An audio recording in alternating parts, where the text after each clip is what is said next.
किसी भी हेड के अंदर पता करना है कि जी ये गिफ्ट्स में क्या खर्चा हुआ है, तो आप उस डिप्टी कमिश्नर से, आप चीफ मिनिस्टर से सवाल कर सकते हैं और वो आता है, वो सवाल आप उस तरीके से इस चीज़ को एड्रेस कर सकते हैं और आप जो भी सवाल करेंगे उसका जवाब हाजिर होगा। तो सर ये मोटी मोटी बातें थी कि ये चीज़ें हुकूमत का कारोबार चलाने के लिए, यानी लोगों को सर्व करने के लिए ज़रूरी होती हैं, चाहे वो जनरेटर के लिए तेल हो, चाहे वो रिपेयर ऑफ फर्नीचर फिक्सचर्स हो।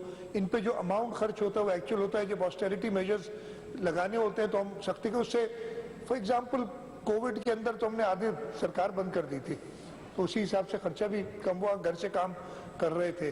अभी भी हमने काफ़ी चीज़ें कोविड से सीखी हैं। अक्सर हमारी मीटिंग्स ऑनलाइन हो जाती हैं, हमें जाने की ज़रूरत नहीं पड़ती, हम वो ऑनलाइन मीटिंग्स कर लेते हैं, उससे पैसे बच रहे, ऑस्टेरिटी हो रही है। ये सारी चीज़ें हुकूमत देखती है और मैंने कहा कि अकाउंटेबल है इस असेंबली को, चाहे वो चीफ मिनिस्टर हो, चाहे मिनिस्टर हो, चाहे सरकारी अफसर हो। आपको जो सवाल करना है उस बजट के अंदर कि जी ये बता दें इसने ये खर्चा कहाँ किया है, तो हम पाबंद है आपको बताने के, अगर आप बता सकते हैं। और अगर आप मुनासिब नहीं समझते हैं उसको तो ये असेंबली फैसला भी कर सकती है उसके ऊपर कि क्या करना है। ये सारे इंस्ट्रूमेंट्स मौजूद होते हैं, सिर्फ बजट के वक्त पे इस्तेमाल ना करें, सारे साल इस्तेमाल करें इन चीज़ों को। तो ये सारी चीज़ें बताने के बाद कि मैं यही रिक्वेस्ट करूँगा कि ये जो सारे कट मोशंस हैं उन सबको रिजेक्ट किया जाए, ये मेरी इस्तदा है आपसे।